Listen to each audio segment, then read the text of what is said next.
لیکن اس کے باوجود امی اور نرمین تقریباً روزانہ رات کو چھپ کر اس کے پاس آتی تھیں اور اس سے باتیں کرتیں، اسے احساس دلاتی وہ بے جان پتھر کی طرح سب سنتی رہتی۔ وہ ہیولا اور سایہ جس کا بھی تھا اسے روزانہ دکھائی دیتا، شاید کوئی پہرا دے رہا تھا اور اس کی نگرانی کر رہا تھا۔ تقریباً 1 ہفتے تک وہ وہیں سڑتی رہی۔ اس کے بال بکھرے ہوئے تھے، چہرہ دھول اور گندگی سے اٹا ہوا تھا، کپڑوں سے بو آ رہی تھی، ہونٹ اور آنکھیں بنجر ہو چکی تھیں۔ جب 7ویں دن وہ آیا، چلو باہر آؤ، وہ سکندر تھا اور اس کا دل چاہا وہیں اس شخص کا گریبان پکڑ کر اسے قتل کر دے۔ وہ اپنی جگہ سے ہلی بھی نہیں اور نہ ہی اس شخص کی طرف دیکھا۔ چلو اٹھو، میں کہہ رہا ہوں۔ وہ اب اسے جھنجھوڑ رہا تھا۔ اس نے پلٹ کر اس شخص کو دیکھا، اس کی آنکھوں میں اس وقت نفرت بڑھ چکی تھی جو وہ دیکھ نہ سکا۔ مجھے یہیں رہنے دو، اسی میں تم لوگوں کی بہتری ہے۔ اس کی آواز دھیمی مگر سرد تھی۔ او چلو تم۔ وہ غصے سے اس کا ہاتھ کھینچنے لگا بنا اس کی دھمکی کی پرواہ کیے۔ اگر میں یہاں سے باہر گئی تو تمہاری زندگی میں طوفان لے کر آؤں گی، پچھتاوے کے لیے بھی تمہارے پاس وقت نہیں ہوگا۔ اس نے نفرت بھری نظر سے سکندر کو دیکھا، وہ بھی اس کی سرخ آنکھوں میں دیکھتا رہا، پھر آنکھیں جھٹک کر اس کا ہاتھ پکڑ کر اسے تہہ خانے سے باہر لے آیا۔ اس کی سزا اتنی جلدی کیسے ختم ہو گئی اور تہہ خانے سے اسے اتنی جلدی کیوں نکالا گیا تھا؟ اس سوال کا جواب اسے باہر آ کر ملا تھا۔ آغا جان 2 دن بعد تمہارا اور سکندر کا نکاح کرنا چاہتے ہیں۔ نرمین نے اسے گھر میں داخل ہوتے ہوئے یہی اطلاع دی۔ اس نے کوئی جواب نہیں دیا، ہاں البتہ وہ آغا جان اور سکندر فیروز کی کرم نوازیوں کی وجہ سمجھ رہی تھی۔ تم کچھ بولو نا۔ وہ پھر بھی کچھ نہ بولی اور بیڈ پر جا کر سو گئی۔ پچھلے 1 ہفتے سے وہ جس اذیت میں رہی اس کا اندازہ اس دنیا کا کوئی انسان نہیں کر سکتا۔ وہ اس سب کو برا خواب سمجھ کر جھٹک نہیں سکتی تھی۔ وہ بھیانک حقیقت اب اس کی زندگی کا حصہ بن چکے تھے اور گزرے لمحے آنکھوں کے سامنے چل رہے تھے۔ تھوڑی دیر بعد امی کمرے میں آئیں، نکاح کی بات انہوں نے بھی ریپیٹ کی اور کچھ نصیحتیں بھی کیں، جیسے اب اسے آگے کیا کرنا ہے، کیسے سر جھکا کر گھر کے مردوں کے فیصلوں کو تسلیم کرنا ہے اور کس قدر سنجیدگی سے اپنی ذمہ داریاں نبھانی ہے۔ وہ خاموشی سے انہیں سنتی رہی، بولی کچھ بھی نہیں۔ آج کل ہر جگہ اس کی یہی حالت تھی، وہ خاموشی سے سب سنتی پر بولتی کچھ نہیں۔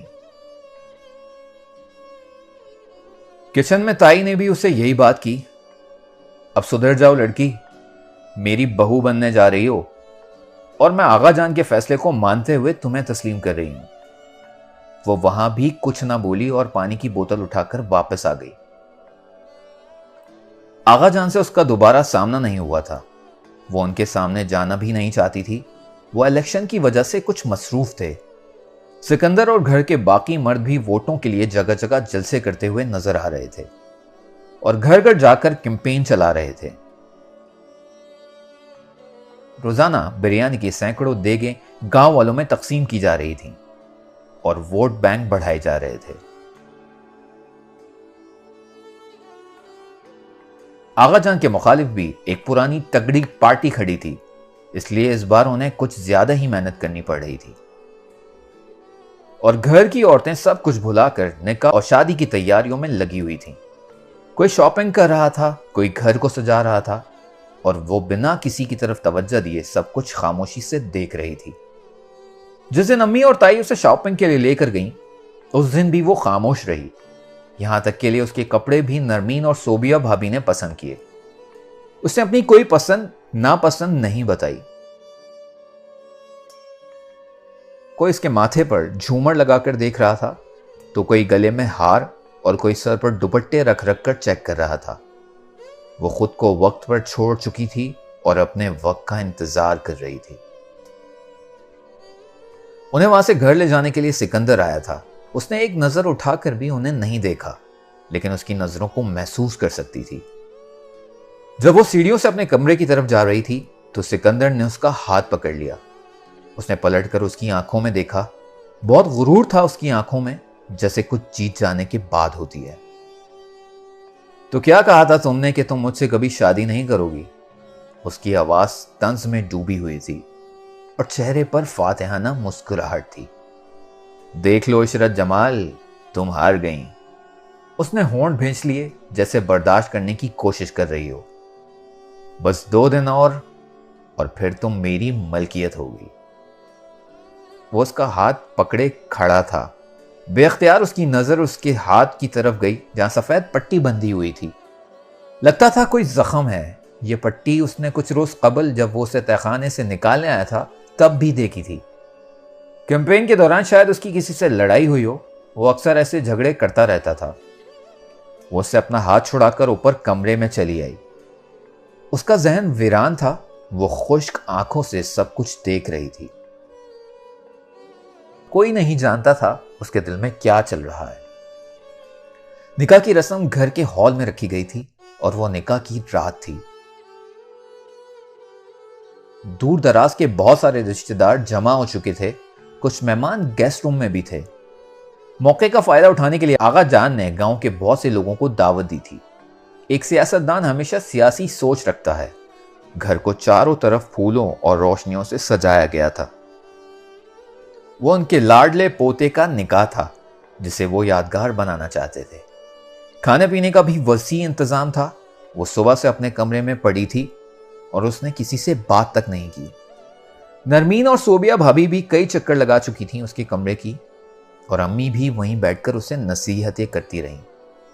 اس کے ہاتھ میں مہندی کسی رشتہ دار لڑکی نے لگائی۔ وہ خاموشی سے سب کچھ ہوتا دیکھ رہی تھی۔ اس لڑکی نے مہندی سے اس کی ہتھیلی پر اس شخص کا نام بھی لکھ دیا جس سے وہ انتہا کی نفرت کرتی تھی۔ اس کا میک اپ بھی کچھ لڑکیوں نے کیا تھا۔ نرمین اس کے پاس بیٹھی رہی۔ نیچے سے بہت شور آ رہا تھا۔ لگتا تھا مہمان سارے آ چکے ہیں۔ نکاح کا وقت 10 بجے کا تھا۔ نکاح سے آدھا گھنٹہ پہلے ہی اسے لال عروسی جوڑا پہنا کر تیار کیا گیا تھا۔ اس کے اوپر ڈھیر ساری جیولری بھی لاد دی گئی تھی۔ آخر میں ایک بڑے سائز کا لال کام والا دوپٹہ بھی اس کے سر پر رکھ دیا گیا تھا۔ وہ پوری طرح تیار ہو چکی تھی۔ صوبیہ بھابھی انہیں بلانے آئی تھیں۔ مولوی صاحب آ چکے ہیں، جلدی جلدی نیچے آ جاؤ۔ ساری لڑکیاں بھاگ کر نیچے چلی گئیں۔ نرمین نے اس کا ہاتھ پکڑا، اسے وہاں سے اٹھایا اور اسے باہر لے جانے لگی۔ دروازے کے پاس آ کر نرمین نے رک کر اس سے کہا، جو ہو چکا ہے اسے بھول جاؤ، اب ایک نئی زندگی شروع کرو۔ نرمین نے اس کا ہاتھ پکڑ کر محبت سے کہا تھا، اور اس کی آنکھوں کے سامنے تہخانے کا تاریک کمرہ گھومنے لگا۔ وہاں کے کیڑے مکوڑے، تم اپنی زندگی کے ساتھ سمجھوتا کر لو جیسے باقی سب کر رہے ہیں۔ یہی تمہاری زندگی ہے، یہی تمہارا گھر ہے۔ نرمین اسے باہر لے جاتے ہوئے نصیحت کر رہی تھی۔ اس نے جب نیچے جانے کے لیے پہلی سیڑھی پر قدم رکھا تو اسٹیج پہ سب سے پہلے وہی نظر آیا جو بڑے غرور کے ساتھ فاتحانہ انداز میں مسکرا رہا تھا۔ اس کے ساتھ آغا جان اور نکاح خواہ بھی بیٹھے تھے۔ نیچے سارا ہال عورتوں اور بچوں سے بھرا ہوا تھا۔ تائی اور امی ادھر ادھر رشتہ داروں کو ہینڈل کرنے میں لگی تھیں۔ وہ خاموشی سے کسی مشین کی طرح نیچے اترتی جا رہی تھی۔ اس نے سفید شلوار قمیض اور پشاوری چپل پہنی ہوئی تھی۔ وہ ہمیشہ سے کہیں زیادہ ہینڈسم اور پرکشش نظر آ رہا تھا، لیکن وہ اس کے حسن سے کبھی متاثر ہی نہ ہوئی اور اسے ہمیشہ نفرت کی نگاہ سے دیکھتی رہی۔ وہ مسکرا رہا تھا جیسے جیت چکا ہو۔ نرمین نے لا کر اسے اس شخص کے برابر بٹھایا جسے وہ کبھی دیکھنا بھی نہیں چاہتی تھی۔ آغا جان سمیت پورے گھر والے خوش نظر آ رہے تھے اور وہ بھی خوش تھی۔ آغا جان کے حکم پر نکاح خواہ نے نکاح پڑھانا شروع کیا۔ سب خاموشی سے بیٹھ گئے۔ امی اس کے پاس آ کر کھڑی ہو گئیں۔ گھر کے باقی افراد بھی وہیں آس پاس کھڑے تھے۔ سکندر نے نکاح کے لیے نماز والی ٹوپی بھی پہن لی اور ایسے اکڑ کر بیٹھا تھا جیسے کوئی قلعہ فتح کر رہا ہو۔ قبولیت کے وقت بھی اس نے خوشی خوشی قبولیت کے لیے ہاں کیا اور دستخط بھی اسی خوشی سے کیے۔ اس سے نمٹ کر نکاح خواہ اس کی طرف متوجہ ہوا۔ بی بی عشرت جمال، آپ کا نکاح سکندر فیروز والفیروز سلطان سے حق مہر بالعوض 10 لاکھ قرار پایا ہے، کیا آپ کو یہ نکاح قبول ہے؟ اس نے آنکھیں کرب سے بھینچ لیں اور سر اٹھا کر اعتماد سے مولوی صاحب کی طرف دیکھا۔ جی نہیں۔ جی کیا فرمایا آپ نے؟ نکاح خواہ نے حیرت سے اسے دیکھا۔ میں نے کہا جی نہیں، مجھے یہ نکاح قبول نہیں۔ بنا ڈر خوف اور اعتماد سے کہے گئے اس جملے نے پورے گھر پر قیامت توڑ دی۔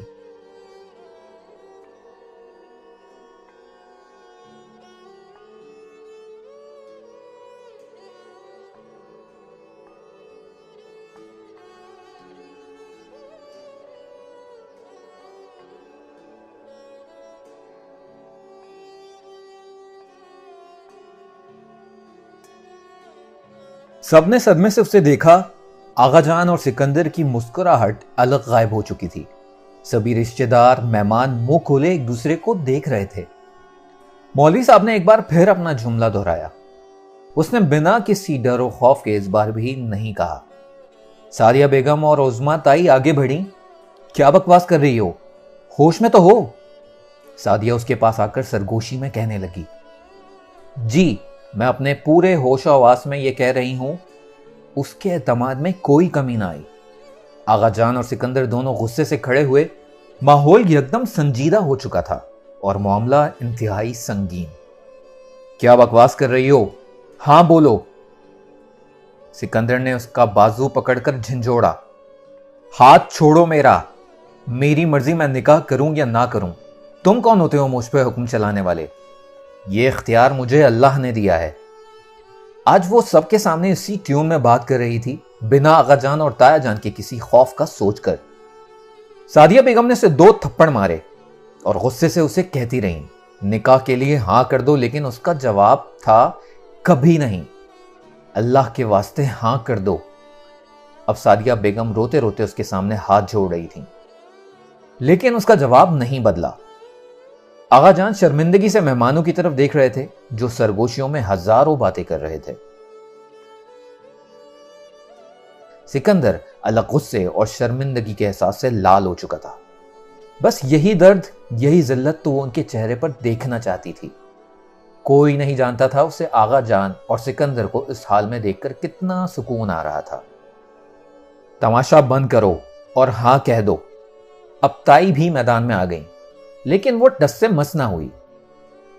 آغا جان شرمندگی کے مارے کچھ بول نہیں پا رہے تھے، لیکن اتنا وہ جانتی تھی وہ اسے قتل کر دینا چاہتے ہیں، اور اتنے لوگوں کے سامنے وہ یہ بھی نہیں کر پا رہے تھے۔ سعدیہ بیگم کافی دیر تک اس کی منتیں کرتی رہیں، روتی رہیں، اسے بد دعائیں دیتی رہیں، لیکن اس نے اپنا فیصلہ نہیں بدلا۔ یہاں تک کہ نکاح خواہ نے آخری بار دہرایا، کیا آپ کو یہ نکاح قبول ہے؟ بالکل نہیں۔ سکندر نے غصے سے ٹوپی اتار کر پھینک دی اور وہاں سے چلا گیا۔ وہ بھی پیچھے پیچھے سعدیہ بیگم کو روتے چھوڑ کر وہاں سے چلی آئی۔ وہ اندازہ کر سکتی تھی کہ نیچے کتنا بڑا طوفان آیا تھا، لیکن وہ اس طوفان سے نکل کر سکون سے چھت پر آ کر بیٹھ گئی۔ دوپٹے کے ساتھ ساتھ اس نے چوڑیاں اور جویلری بھی اتار کر وہیں پھینک دی۔ وہ جو کر کے آئی تھی اس کے نتائج سے واقف ہونے کے باوجود وہ آغا جان اور سکندر کی ذلت کا سوچ سوچ کر خوش ہو رہی تھی۔ ایک ایک کر کے سارے مہمان چلے گئے اور وہ وہیں بیٹھی رہی، یہاں تک کہ 3 گھنٹے گزر گئے۔ رات کے 1 بجے وہ اس کے پاس آیا تھا، جس کے بارے میں اسے یقین تھا کہ وہ آئے گا ضرور۔ اس نے آتے ہی اس کا ہاتھ پکڑ کر اسے گھسیٹ کر کھڑا کیا۔ کیوں کیا تو نے ایسا؟ وہ غصے سے دھاڑا، اور وہ سکون سے اسے دیکھتی رہی۔ اس کے ہاتھ میں پسٹل بھی تھا، شاید وہ اسے مارنے آیا تھا۔ اتنا تو وہ جانتی تھی، اس کے بعد اسے اب زندہ تو نہیں رہنے دیا جائے گا۔ میں نے تم سے پہلے کہا تھا نا، میں تم سے کبھی شادی نہیں کروں گی۔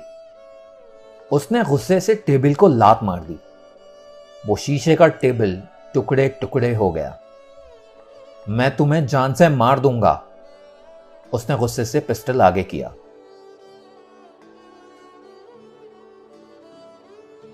مارو، میں بھی مرنا چاہتی ہوں، وہ چلائی۔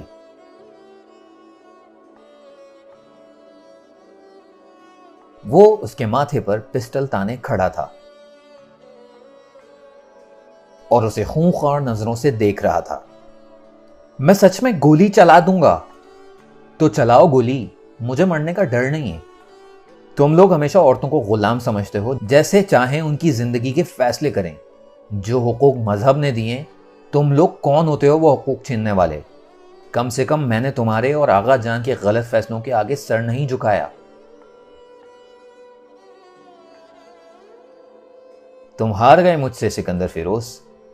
بکواس بند کرو، میری غیرت کو مت چیلنج کرو، نہیں تو سر توڑ دوں گا تمہارا۔ وہ اب جنونی ہو چکا تھا۔ تب تمہاری غیرت کہاں تھی جب میں نے تہہ خانے میں اتنے دن تک سڑتی رہی؟ وہ زور سے چلائی۔ چلاؤ مت میرے سامنے، میں مذاق نہیں کر رہا، گولی چلا دوں گا۔ سکندر نے پسٹل اس کے ماتھے کے اور قریب کیا۔ اس نے پسٹل اس کے ہاتھ سے چھین لیا اور پسٹل کا رخ موڑ کر اس کی طرف کر دیا۔ تم ایک بزدل مرد ہو، گولی چلانے سے ڈرتے ہو۔ تم ایک بزدل مرد ہو، گولی چلانے سے بھی ڈرتے ہو۔ وہ پسٹل کو مضبوطی سے پکڑ کر اس کی طرف نشانہ لگا کر کھڑی تھی۔ پسٹل واپس کرو، یہ کھلونا نہیں ہے، وہ دھاڑا۔ نہیں، آج میں گولی چلاؤں گی۔ تم مجھ پہ گولی چلاؤ گی؟ اس نے بے یقینی سے اس کی طرف دیکھا۔ نہیں، میں خود پہ چلاؤں گی۔ اس نے پسٹل کا رخ اب اپنی طرف کر لیا۔ سکندر کی آنکھیں پھیل گئیں۔ تاکہ تم دیکھ لو میں تم سے کتنی نفرت کرتی ہوں۔ سکندر نے کچھ صدمے سے اسے دیکھا تھا۔ بے وقوف لڑکی، یہ پسٹل لوڈ ہے، وہ زور سے چلایا۔ وہ ٹریگر پر ہاتھ رکھ چکی تھی۔ سکندر جم لگا کر اس تک پہنچا اور اس کے ہاتھ پکڑ لیے۔ چھوڑو مجھے، وہ چلائی۔ پاگل لڑکی، پسٹل ادھر دو مجھے۔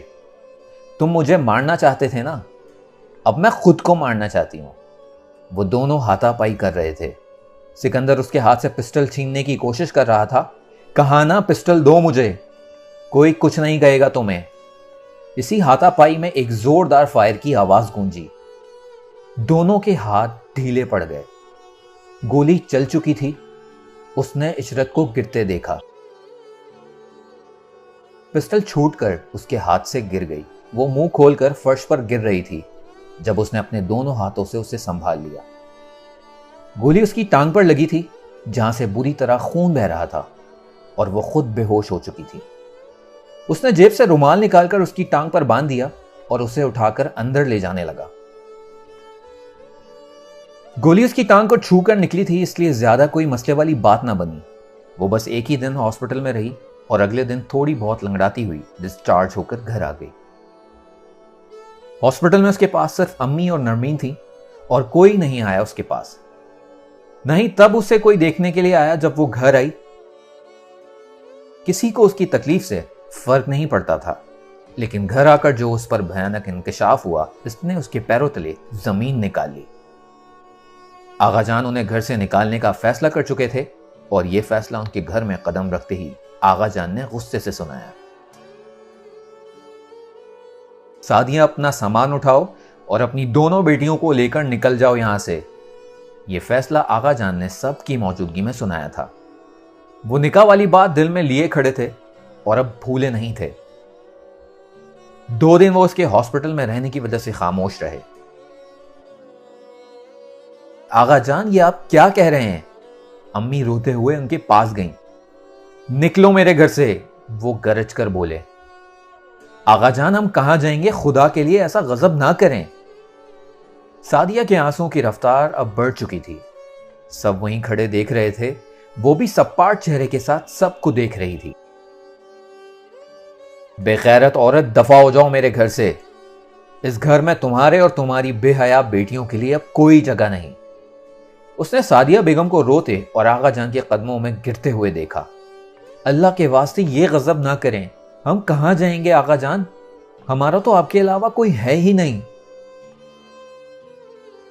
وہ روتے ہوئے آغا جان کے پیر پکڑ کر کہہ رہی تھیں،